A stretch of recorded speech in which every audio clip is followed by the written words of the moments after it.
नमस्कार सर। सत साहिब। सर क्या नाम है आपका? नानजी दास। सर कहाँ से आए हैं आप? दास की प्रो सिंध से। सर संत रामपाल जी महाराज से कब जुड़े? सदगुरु रामपाल जी महाराज से 4/4/2016 को। सर संत रामपाल जी महाराज से नाम दीक्षा लेने से पहले क्या आप कोई भक्ति साधना भी करते थे? जी सर, बिल्कुल। पहले हम जो काली माता को इष्ट देव रूप में मानते थे और हनुमान जी की भी भक्ति करते थे। ये तो पता नहीं था कि भक्ति क्या है, मगर जो भी हमें जो बताते थे ये धर्म गुरु वगैरह, तो उस हिसाब से हम भक्ति करते थे। जैसे हनुमान जी के जो थे वो 2 लकड़ियाँ काट के डंडे बना के रखे थे, उनको सिंदूर वगैरह लगाया करते थे और उनकी जो रोटी वोटी बनाते थे, जैसे रोट बोलते हैं, वो भी बनाते थे। सर जब आप इतनी भक्ति साधना करते थे तो फिर आप संत रामपाल जी महाराज की शरण में कैसे आए?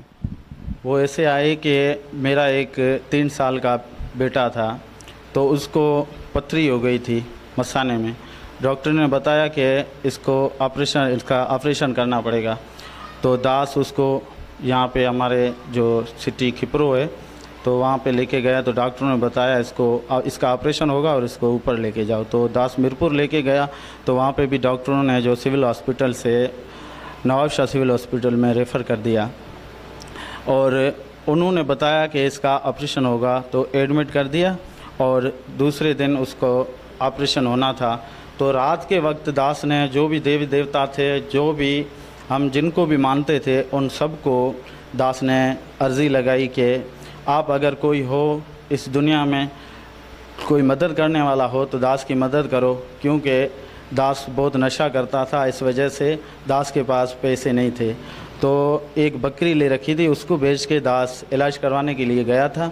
तो डॉक्टरों को देवी देवताओं को अरदास लगाई कि मेरे बच्चे की तबीयत ठीक करो, आप तो सुप्रीम हो, ताकतवर हो, जो कुछ भी हो, हम काली माता को मानते थे। तो कुछ भी ऐसा नहीं हुआ। तो उस दिन से दास जो देवी देवताओं को मानना छोड़ दिया। जैसे बोलते हैं कि नास्तिक हो गया, तो भी गलत नहीं होगा, तो नास्तिक हो गया था दास उस दिन के बाद, और ज़्यादा से ज़्यादा नशा करने लगा। सर संत रामपाल जी महाराज की जानकारी कहाँ से मिली? सदगुरु रामपाल जी महाराज की जानकारी, मेरा एक बड़ा भाई है, तो उसको कहीं घूमने हैदराबाद से, हमारे यहाँ से थोड़ा दूर है, हैदराबाद है, वहाँ पे घूमने गया। तो वहाँ से भक्तों ने उसको जो 11 सवाल वाले पेपर था वो दिया। तो वो लेके आया मेरे पास, मुझे बोला कि ये देखो कि पूर्ण परमात्मा की भक्ति बताते हैं और जो हम सदगुरु बना के बैठे हैं, तो ये जो नकली हैं, ओरिजिनल भक्ति ये जो गुरु हैं ये देते हैं। तो दास तो पहले ही जैसे नास्तिक हो गया था, गुरु की भी तलाश थी। तो घर वालों ने एक दिन इन संतों को, वहाँ के संत हैं उनको बुला के, कबीरपंथी हैं, उनको बुला के जागरण जैसे करते हैं, ऐसा सत्संग वगैरह जैसे बोलते हैं, तंबूरे वगैरह लिया, ढोलक वगैरह लाए। सारी रात वो जो हमने जैसे गुरु बनाया था वो तो सोया पड़ा था सारी रात, मगर दूसरे जो उसके सेवक साथ में थे उन्होंने सारी रात भोजन वगैरह गाए। और सुबह को हमको बोला आपका गुरु हो गया है और आप जाके भक्ति करो, अगरबत्ती लगाया करो गुरु जी के नाम की, और फल वगैरह कौन से छोड़ना चाहते हो तो वो फल भी छुड़वाए। ऐसा करके इन्होंने जो हमें कोई उपदेश वगैरह, नाम वगैरह नहीं दिया, मगर ऐसे ही गुरु बना लिया उसको। तो वहाँ से हमको कोई लाभ नहीं हुआ था। तो उस मेरे भाई ने बताया कि भाई इस गुरु जी की शरण में जाएंगे तो हमें लाभ होगा। तो दास तो पहले से ही नास्तिक हो चुका था। घर के जो हालात थे वो भी बहुत ख़राब हो चुके थे, जैसे डेली शराब पीना, सिगरेट पीना और चर्च वगैरह, जो भी दुनिया में ऐसी कोई शायद बुराई होगी जो दास ने छोड़ी हो। आखिर में ऐसे स्टेज पे दास आ गया कि सिगरेट भी पीता था, नशा भी करता था, उसके बावजूद भी नशा जो असर नहीं करता था तो अपने आप को इंजेक्शनें लगाता था और 10-10 सीसी जो अल्कोहल वाला इंजेक्शन है एविल वो लगाता था, मगर फिर भी नींद नहीं आती थी। तो बहुत परेशान हो चुके थे। दुकान वालों के पास जाते थे तो वो 10 रुपये की भी कोई चीज़ नहीं देते थे। बोले आप जो है पहले भी आपकी तरफ बहुत से पैसे, अब आपको नहीं देंगे। तो दास एक दिन जा रहा था, भक्ति का कोई पता नहीं था कि भक्ति क्या होती है, सदगुरु क्या होते हैं और कैसे भक्ति की जाती है, भगवान कौन है, लाभ क्या होता है, ये पता नहीं होता था। ऐसे ही बस बोल देते थे, क्योंकि लाभ कोई तब तक कोई लाभ मिला ही नहीं था, तो कैसे पता होता कि लाभ क्या होते हैं। तो दास एक छोटा मोटा क्लिनिक था दास का, वहाँ पे जाता था। तो वहाँ एक दिन दास ने बोला कि ज्ञान गंगा पुस्तक पढ़ी। दास को किसी तरह से एक ज्ञान गंगा पुस्तक मिल गई, तो सृष्टि रचना वगैरह पढ़ी, तो बहुत हैरान रह गया कि ये क्या है और हम लोग कर रहे थे वो क्या है। तो दास बहुत परेशान भी हो गया। तो ये सोचा कि दास के पास तो 10 रुपये सामान के लिए नहीं है, तो नाम उपदेश लेने के लिए कैसे जाएगा, इतना किराया कहाँ से लाएगा। तो दास का भाई है, उसने उसी दिन, और दास को परमात्मा कहते हैं कि मन की कितनी बकवास मन से कर लो, ऊपरले मन से कितनी, मगर आत्मा की जो आवाज़ है वो परमेश्वर सुनते हैं। तो दास को ऐसे ही कभी भक्ति के हिसाब से कभी नहीं रोया था। उस दिन पता नहीं क्या हुआ, शायद परमात्मा की रजा थी, परमेश्वर को इस नालायक पे शायद रहम आ गया होगा। तो परमेश्वर ने जो अंदर से प्रेरणा दी और रोना आ गया। तो बोला दास जो है उसके पास तो 10 रुपये भी नहीं है, तो सामान ले घर के लिए, क्योंकि शराब की लत ऐसी लग चुकी थी कि 100 रुपये या 200 रुपये जो भी बचते थे उसकी शराब पी जाता था। तो परमेश्वर ने ऐसी रजा बख्शी के काल फ़ोन आया कि देखो कि आपके शहर में खिपरो में ही परमेश्वर ने रजा बख्शी है कि एक नामदान सेंटर जो है वो खुल रहा है। तो बहुत खुशी हुई, मगर नशे फिर भी करता था, ज्ञान गंगा भी पढ़ता था, गुरुजी का सत्संग देखता था, उस वक्त भी पेग लगा के सत्संग देखता था, उल्टा सीधा जैसे बताया था, जैसे सही तरीके से पता नहीं था, मगर दंडवत प्रणाम भी करता था। तो परमेश्वर दयालु, उसको दया आ गई दास पे, और मालिक ने दया बख्शी, यहाँ पे नामदान सेंटर खुला। तो दास के साथ एक वहाँ पे जो क्लिनिक पे बैठते थे, तो एक पेशेंट भी आता था, वो भी सत्संग मांगी, फिर हमें किसी तरीके से कुछ सत्संगें भी प्राप्त होगी मालिक की दया से, जो शायद किसी भक्त के पास से मिली थी। मालिक ने रजा बख्शी, तो वो भक्त था, उसने बोला चलो नाम उपदेश लेने के लिए चलते हैं। तो मैंने बोला ठीक है, दास तो अभी शराब पी रहा है, जब तक जान जब भी छूटेगी तो ही मैं छोड़ूंगा, नहीं तो वैसे मैं तो नहीं जा सकता, क्योंकि गुरुजी के जो नियम हैं उन्होंने बता रखा है कि अगर नशे छोड़ने पड़ेंगे उसके बाद ही आपको उपदेश लेना है। तो दास इस बात से उसने बोला मेरे साथ चलो, तो उसके साथ में गया। तो भगत जी दास जब विज़िट पे जाता था, वहाँ बराड़ी का सिस्टम में उनके घर इंजेक्शन लगाने के लिए जाना पड़ता है, तो वहाँ पे जाता था। तो जाने से पहले भी मोटरसाइकिल को ठीक करा के मिस्त्री के पास 100-150 दे के जाना पड़ता था, वापसी में भी बनवा के, फिर जो मेरा कंपाउंडर था वो लेके जाता था, बनवा के फिर वापस खड़ी करता था। और घर आता था तो कभी रास्ते में रुक जाती थी, कभी ये हालात थे। तो उस दिन भी लेके आए, हम हैं यहीं के खिपरो के, मगर ये पता नहीं था कि कौन सी गली में किस जगह पे मालिक का सेंटर। तो हम गए, उसी दिन भी मोटरसाइकिल उसको नाम दिलवाने के लिए आया था, दूसरा लड़का था, उसको नाम दिलवाने के लिए आया था, दास इसी देखने के लिए आया था। तो शहर में गए, खिपरो में हमने मोटरसाइकिल जो थी वो बनवाई, फिर वापस आए, नामदान सेंटर को ढूंढने की कोशिश की, तो नामदान सेंटर मिल गया मालिक की रजा से। वहाँ पे गए तो भक्तों ने नियम बताया, तो वो लड़का था मेरे साथ जो नाम उपदेश लेने के लिए गया था, वो बोल रहा था कि भाई मेरी तो लड़की की शादी है, दहेज वगैरह है, जो गुरुजी बोलते हैं ये भाई परंपराएं हैं, ये नहीं करनी है, ये किसी वेद पुराण में इनका जिक्र नहीं है, ये बस अपने हाथ की बनाई हुई है, तो गुरुजी ने मना कर रखा है। तो उस लड़के ने बोला मेरी बेटी की शादी है कुछ दिनों बाद, तो दास फिर उपदेश लेगा, अरबी जाता है। तो दास बेटा था, परमेश्वर को इस दास पे जो रहम आ गया, और मालिक की दया से दास को भगत ने पूछा कि आप सत्संगे आपने सुनी है, नामदान सेवादार जो था, तो दास ने बोला कि हाँ कुछ सत्संगे सुनी है और ज्ञान गंगा वगैरह पढ़ी है। दास को ज्ञान समझ में आ गया। तो भगत जी उसी दिन भी सुबह को जो है वो दास जो है वो गोश्त वगैरह खा के आया था, नाम सिगरेट भी पी के आया था, और रात के टाइम पे नशा भी किया था, क्योंकि दास का फ़िलहाल कोई इरादा नहीं था। तो वहाँ पे गया, ऑटोमेटिक पता नहीं कैसे सिस्टम चेंज हो गया, तो गुरुजी ने दया बख्शी और नाम मिल गया। नाम मिलने के बाद क्लिनिक पे गए तो ऐसे जिस्म में जैसे बहुत बड़ी चेंजिंग आ गई, जैसे किसी ख्वाब में से, जैसे नींद में से जागा हूँ, अपने आप को देख रहा हूँ जैसे क्या हो गया है।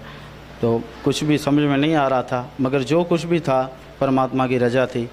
तो उस लड़के को घर पे छोड़ के फिर वापस आ गया। तो वहाँ पे मेरी जो टेबल बनी हुई थी, डॉक्टर की जो टेबल बनी होती है, उसके जो दराज में जो सिगरेट पड़े थे, पीते थे। शहर वाले भी आते थे शाम को बैठने, दुकानों वाले, तो वो भी पीते थे।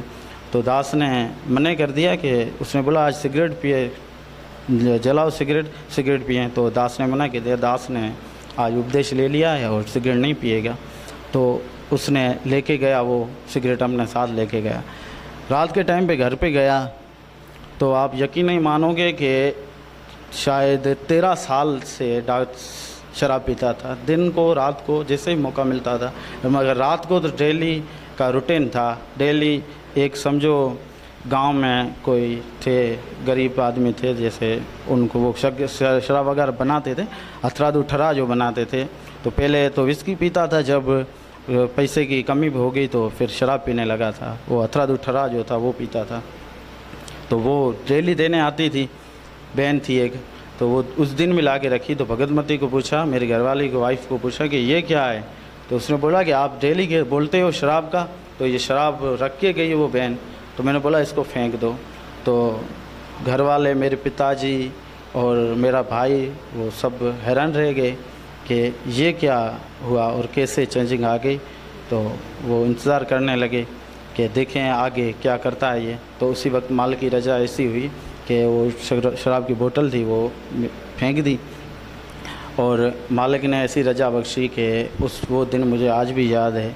तो शाम के टाइम पे आया और ठंडी ठंडी हवा चल रही थी, शाम के वक्त था। और जैसे नहीं तो शराब का टाइम था, 1 घंटा भी अगर नहीं मिलता था तो जिस्म में जैसे कीड़ियाँ दौड़ने लग जाती हैं, जैसे ऐसा कुछ करंट लगने लग जाता था। उस दिन मैं इंतज़ार में था कि अभी कुछ होगा, क्योंकि पहले जो हमारे यहाँ पे जो धर्म गुरु थे, जिसे हम गुरु भी मानते थे, भगत भी समझते थे, मगर भगत भी किसे कहते हैं वो अब पता चला। तो मालिक की रजा से उनसे पूछते थे तो वो कोई मंत्र वगैरह लिख के दे देते थे कि ये लो और ये जाके मंत्र करो और आपको जो है फ़र्क पड़ जाएगा। तो मालिक की दया से सिगरेट नहीं लेके जाते थे, तो रात को घर पे जाते थे तो यकीन मानो सिगरेट की तलब होती थी। तो फेंके हुए टोटे भी पीते थे, क्योंकि शहर से थोड़ी दूर बैठे थे उस वक्त।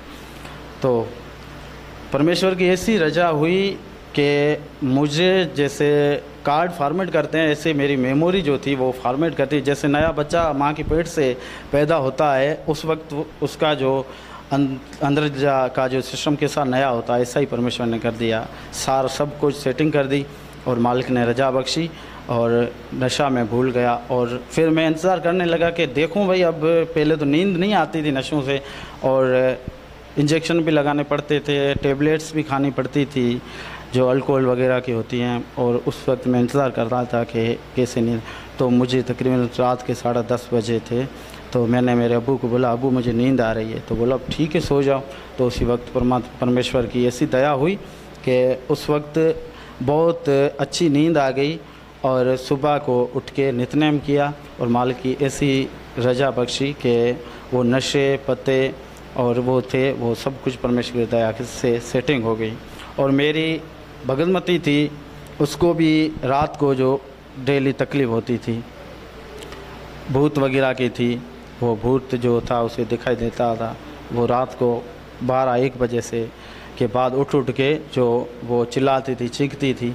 तो वो भी परमेश्वर की दया से अब सेटिंग हो गई। सर, संत रामपाल जी महाराज से नाम दीक्षा लेने के बाद क्या आपको कोई लाभ भी प्राप्त हुए? परमेश्वर की बहुत दया हुई है।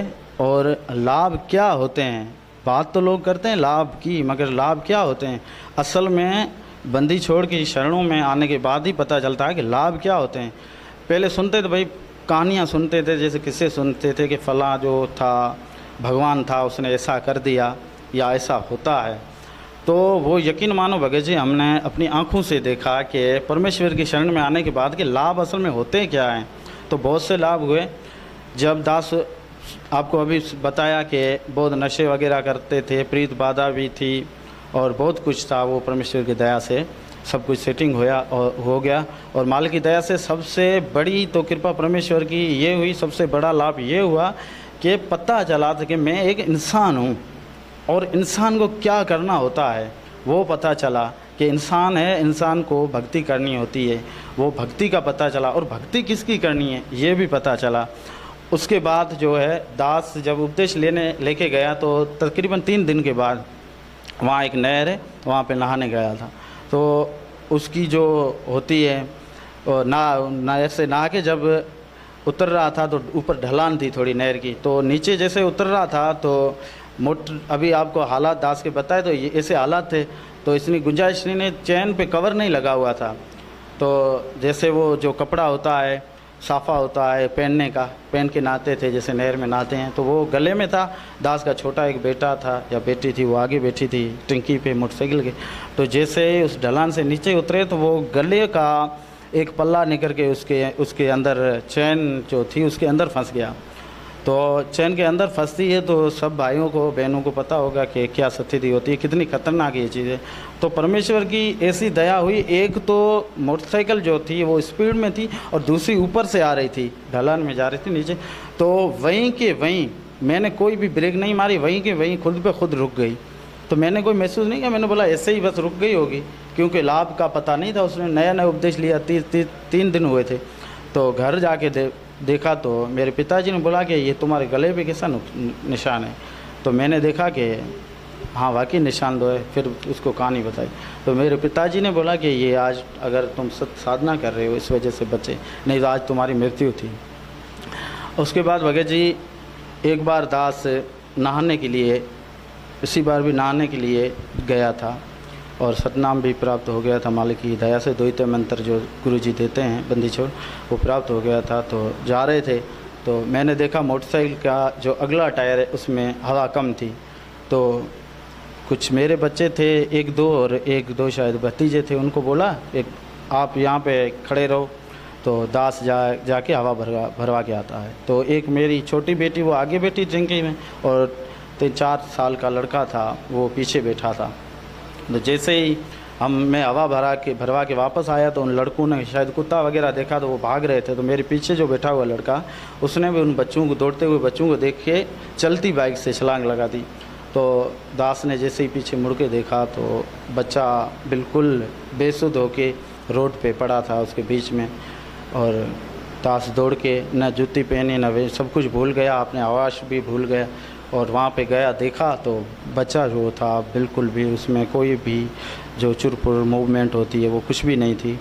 तो उसको लेके आया, सिर्फ इतना याद आया, बंदी छोड़ जो है उन्होंने याद दिलाया तो उससे पानी थोड़ा लेके उस पर उसके मुंह पे मारा, बंदी छोड़ सतगुरु रामपाल जी महाराज की जय हो, ये बोल के फिर बच्चा कुछ हिचकियाँ लेने लगा। तो उसको एक कार वाला आ रहा था, उसने कार रोकी तो जल्दी से उसको एक चाइल्ड स्पेशलिस्ट डॉक्टर हैं उनके पास लेके गए, खिपरू में। तो उन्होंने चेक करके बताया कि भाई काम ज़्यादा हो गया है और आप ऐसा करो, इसको हैदराबाद जो लेके जाओ बड़ी हॉस्पिटल में, CT स्कैन वगैरह करवाओ। तो दास ने डॉक्टर से पूछा, क्योंकि दास शुरू वाले टाइम में, स्कूल वाले टाइम में उसके पास काम भी करता था उसी डॉक्टर के पास। तो उसको बोला, डॉक्टर साहब अगर हम इसको लेके भी जाएं तो क्या ये बच सकता है? तो डॉक्टर ने बोला कि बचने के चांसेस जो हैं वो शायद 1 या 2% है, मतलब पूरा ख़त्म हो चुका है बच्चा और अब कोई चांस नहीं है, आगे तुम्हारी वर्दी, बाप तुम हो, तुम जैसा जो। तो दास को याद आया तो रिक्शे वाला था, उसको रिक्शे में बिठाया और सीधा नामदान सेंटर पे जो इसको लेके गए। नामदान सेंटर पे जाके सारी हकीकत बताई और मालिक को जो अर्जी भेजते हैं अर्जी भेजी और बच्चा जो है 1-2 घंटे में परमात्मा की दया से उठा। तो दास ने उसको ज़बरदस्ती उठाया, क्योंकि डॉक्टर ने बोल दिया था कि अब ये नहीं बचेगा। तो दास इंतज़ार कर रहा था कि कब ये निकले, कब इसके प्राण निकले तो इसको मैं घर पे लेके जाऊं। तो परमेश्वर ने रजा हुई, थोड़ी देर के बाद उठाया तो वाशरूम में ये गया तो इसकी नज़र और दिमाग काम नहीं कर रहे थे, इधर उधर जो ये लंगड़ा रहा था और इधर उधर गिर रहा था। तो मैंने टेस्ट लेने के लिए बोला, मतलब थोड़ा पानी भर के दो गिलास में। तो पानी भरने गया तो पानी भी ये नहीं भर पाया। तो फिर दास बहुत उदास हुआ और बोला, परमेश्वर शायद आपने जान इसकी बचा दी है। और क्योंकि वेदों में लिखा हुआ है, सतगुरु रामपाल जी महाराज सत्संग में बताते हैं कि अगर प्राणी सत भक्ति करता है, सत साधना करता है, परमेश्वर की शरण में आ जाता है, तो उसकी मौत हो चुकी है या मौत के निकट है। परमात्मा कहते हैं आपकी उम्र बढ़ा के मैं 100 वर्ष भी दे सकता हूँ। तो परमेश्वर की बातों पे जो अविश्वास नहीं था, मालिक की बातों पे, मगर उसको लेके गए। तो भक्तों ने चरणामृत वगैरह पिलाया इसको, और दवाई ब्रूफेन वगैरह यही दी थी, और ऑगमेंटन दवाई आती है, और ब्रूफेन दर्द के लिए दी, थोड़ी 100-150 में कहाँ की दवाई थी बस। तो आधे घंटे के बाद दास गया, जो नामदान रूम था, वहाँ जाके दंडवत करके गुरुजी को प्रणाम करके रोके कहा, हे परमेश्वर, ये बच्चा तो आपका ही है, अगर ज़िंदा रहा तो भी आपकी भक्ति करेगा, अगर नहीं रहा तो भी आप ही इसके जो है मालिक, और आप ही इसको जो कुछ भी जहाँ कुछ भी लेके जाना चाहते हो जा सकते हो। तो परमेश्वर की आप यकीन नहीं मानोगे, आधे घंटे में बच्चा उठा और उठ के मुस्कुराया। तो दास को कुछ खुशी हुई। तो मैंने बोला क्या कर रहे? तो उसने बोला, मैंने बोला मुझे पहचानते हो? तो उसने बोला हाँ। मेरा नाम पूछा तो वो नाम भी बताया उसने, और मेरी छोटी बेटी थी साथ में, उसका भी नाम बताया, और पानी वगैरह पिया, और कुछ देर के बाद खा पी के एक खाना भी खाने लगा। माल की दया से खाली ब्रूफेन और ऑगमेंटन दवाई थोड़ी 100-150 की दवाई से, वो तो एक बहाना था, मगर परमेश्वर ने रजा बख्शी उसको, जो ज़िंदगी बख्शी। और बच्चे को जब होश आया तो उससे पूछा तो आप कैसे गिरे थे? बोला एक बड़ा सा काला बड़े बालों वाला आदमी था, उसने जो मुझे धक्का मारा, बोला छलांग लगाओ, तो मैं गिर गया। फिर मैंने बोला आपको होश कैसे आया? आप रो रहे थे, हॉस्पिटल में डॉक्टर चेक कर रहा। तो बोला सतगुरुदेव जी है जो सफ़ेद कपड़ों में आए थे और मेरे सर पे हाथ रख के चले गए, मुस्कुरा के चले गए। तो मैंने उस टाइम सतगुरुदेव जी को देखा था। और भगत जी एक मेरी बहन है जिसने उपदेश नहीं ले रखा है, अनुपदेशी है, तो वो दास के घर पे आई हुई थी। तो उसने भी बोला था कि भूत प्रीत की बात है, मुझे बहुत तंग करती है। तो दास ने उसको बोला सतगुरुदेव जी का नाम लेके सो जाओ, कुछ भी दिक्कत नहीं होगी। तो वो बोल रही है कि मुझे नाम नहीं आता। तो मैंने बोला मेरे नानजी दास के गुरुजी मुझ पे कृपा करो। तो ऐसे गुरुजी का नाम लेके सो गई, तो उसको आराम मिला। उस दिन दास के घर में आके सोई हुई थी। तो रात का वक्त था, वो दास बाहर सोया हुआ था घर से और आंगन में, और वो अंदर सोई हुई थी। तो परमेश्वर की ऐसी रजा हुई कि एक उसने देखा, सपना देखा कि बहुत बड़ी बल्ला जो है वो घर के टियर से उसके ऊपर छलांग लगाई। तो वो जैसे ही वो अपना ऊपर उठ के, जो डर की वजह से ऊपर उठ के बैठ गई, तो घर में बल्ब सेवर जल रहा था। तो उसने बोला कि वो अनुपदेश, ये भी उपदेश अभी भी नहीं लिया उसने। तो उसने देखा कि रोशनी थोड़ी हुई, तो पीछे मुड़ के देखा जहाँ दास का आरती स्थल है, वहाँ से गुरुजी जो है सतगुरु रामपाल जी महाराज जी जो प्रकट हुए, और वहाँ पे उसके सामने आकर खड़े हो गए। तो उसको बोला कि क्या हुआ, यहाँ पे क्यों सोई हो? हमारी ज़बान में मारवाड़ी भाषा में बात की कि यहाँ पे क्यों सोई? तो उसने बच्चों को उठाने की कोशिश की। तो गुरुजी ने बोला नहीं सोने दो भले, और कोई मसला नहीं, आप डरो नहीं, सो जाओ। तो उसने अपनी जागती आँखों से सतगुरु रामपाल जी महाराज जी के दर्शन किए। सुबह हमें बताया, उसी वक्त दास की भगवती उसके पास सो रही थी, उसको जगा के बताया कि देखो तुम्हारे गुरुजी आए। तो मैंने बोला कहाँ? तो यहाँ पे आपके गुरुजी खड़े थे। मैंने बोला सपने में देखा होगा आपने। तो उसने बोला कि सपना दूसरी चीज़ होती है। तो मैंने बोला आपके जो इष्ट देव है उसको, जो काली माता जो हमारा था पहले इष्ट देव हमें मानते थे अज्ञान की वजह से। तो उसने बोला कि नहीं, जैसे आप खड़े हो मेरे सामने ऐसे ही आके खड़े हो गए। माल की ऐसी दया रजा हुई उस पर, तो आके उसको आशीर्वाद देके फिर परमात्मा जो है वहीं अंतर ध्यान हो गए। सर आपने बताया कि आप बहुत सारा नशा करते थे, और जो है नशे आवर जो सुइयाँ इंजेक्शन है वो भी आप लगाते थे, और सर आपको बहुत सारे लाभ प्राप्त हुए। आज आपको जो नाजरीन देख रहे हैं वो भी किसी न किसी मुसीबत में होंगे, किसी न किसी नशे में फंसे होंगे, तो सर आप उनको क्या संदेश देना चाहते हैं? उनको भी दास यही कहेगा कि देखो सतगुरु रामपाल जी महाराज जी हैं, वो आए हुए हैं इस पृथ्वी पर, और सबसे बड़ी भाग्य की बात यह है कि हमें मनुष्य जन्म प्राप्त है और खुद पूर्ण परमात्मा खुद कबीर परमेश्वर सद्गुरु रामपाल जी रूप में इस पृथ्वी पर जो है वो आए हुए हैं। तो शास्त्र अनुकूल साधना ही देते हैं, जो अपने शास्त्रों में लिखा हुआ है वही ज्ञान है और वही भक्ति देते हैं परमेश्वर। तो वो मंत्र ऐसा देते हैं, उस मंत्र से ऐसी रजा होती है, ज्ञान से ऐसी रजा होती है जैसे डर लगने लगता है और नशा जो है अपने आप छूट जाता है मालिक की दया से। और दास का जैसे छूट गया, दास के जो हालात थे वो ठीक हो गए। और वैसे अगर आप करोगे, नियम में रह के भक्ति करोगे तो सबके साथ परमात्मा जो चमत्कार करने आए हैं, दया करने आए, वो दया होगी सबके साथ। सर आप एक डॉक्टर हैं, पढ़े लिखे हैं, और सर लोगों का मानना है कि संत रामपाल जी महाराज से लोग जो है अंधश्रद्धा से जुड़ते हैं, तो सर आप उनको क्या कहना चाहेंगे? नहीं, कोई अंधश्रद्धा नहीं है। और जो सद्गुरु रामपाल जी महाराज जी जो बताते हैं वो ज्ञान दास ने भी ऐसे नहीं तो कि नहीं किया, दास ने मिलान किया था, अपने पवित्र गीता जी से मिलान किया था। और परमेश्वर ने ऐसी रजा बख्शी है कि हर भाषा में गीता जी जो उपलब्ध है, वेद उपलब्ध है, और वेदों का ही निचोड़ जो है वो गीता जी है। तो उसमें क्लियर आप देखोगे तो लिखा हुआ है, कोई अंधश्रद्धा नहीं है और ये हकीकत है। और अंधश्रद्धा तो वो है जो पहले करते थे, वो जो अलग समाज जो कर रहा है उनका कहीं पे एक प्रमाण नहीं है, कहीं पे सबूत नहीं है, वो जो अंधश्रद्धा है। हकीकती जो सत साधना है, शास्त्रों के अनुकूल साधना है, पवित्र गीता जी के अनुकूल साधना है, और वो सद्गुरु रामपाल जी महाराज जी दे रहे हैं। उसका जो है वो बयान आता है पवित्र गीता जी के अध्याय 7 के श्लोक नंबर 19 में आते हैं, जो बताया गया है वो जो श्लोक है वो सद्गुरु रामपाल जी महाराज पे जो पूरा उतरता है। पवित्र गीता जी के अध्याय 15 के श्लोक नंबर 1 में जो कहा गया है वो भी सद्गुरु रामपाल जी महाराज पे पूरा उतरता है, और वेदों में भी बताया गया है।